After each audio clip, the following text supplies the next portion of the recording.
আলাইকুম রহমতুল্লাহ। আমরা এই সিজনের কালবৈশাখী ঝড়ে যে আমগুলো ঝরে পড়ে গেছে সেই আমগুলো থেকে আমরা আমের ভর্তা করে খাচ্ছি। সবাই আমরা একত্রিত হয়ে আম ভর্তা তৈরি করব। মরিচ, লবণ, চিনি, তেঁতুলটা আসলে মিসিং হয়ে গেছে, পাই নাই, পরবর্তীতে চেষ্টা করব। আমাদের সার্বিক সহযোগিতায় আমার প্রিয় ছোটো ভাইয়েরা সবাই আছে এখানে।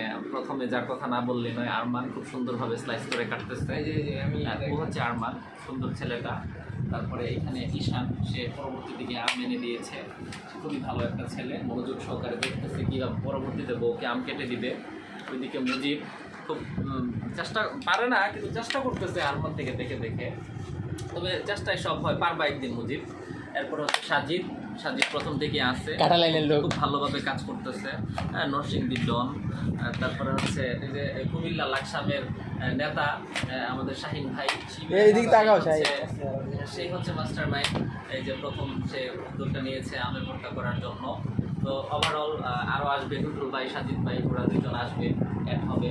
আমরা মোটামুটি একটা ছোটোখাটো সেলিব্রেশন টাইপ। আমাদের জীবনে তো আসলে ওই রকম আনন্দ নাই। যাই হোক, আমরা আমের ভর্তার মাধ্যমে একত্রিত হচ্ছি। সবচেয়ে বড় কথা হচ্ছে ক্যামেরার পিছনে যে আছেন সে হচ্ছে আমাদের সবার প্রিয়, আমাদের নেতা, আমাদের সবার কি বলবো, কিছু একটা মানে কি ভাই ব্রাদার, কিছু একটা বড় ছোট ভাই, প্যারাডাইস হোস্টেলের সমন্বয়ক, না সমন্বয়ক ব্রাদার, সমন্বয়ক পেলে বাদ। প্যারাডাইস হোস্টেলের স্নেহ ভারতজন মনিউদ্দিন ভাইয়ের পীর সাহেবের একজন প্রিয় একনিষ্ঠ ভক্ত, কর্মী, একনিষ্ঠ ভক্ত আমাদের মেহরাব হোসেন ওপি, পঞ্চগড় জেলার কৃতি সন্তান। সে আমাদের এই ক্যামেরার পেছনে আছেন এবং ভিডিও সম্পাদনা করতেছেন। আপনাদের সকলকে ইনভাইটেশন রইল, আপনাদের সকলকে দাওয়াত রইল, আপনারা আমাদের সাথে এসে সংযুক্ত হন। আল্লাহ হাফেজ।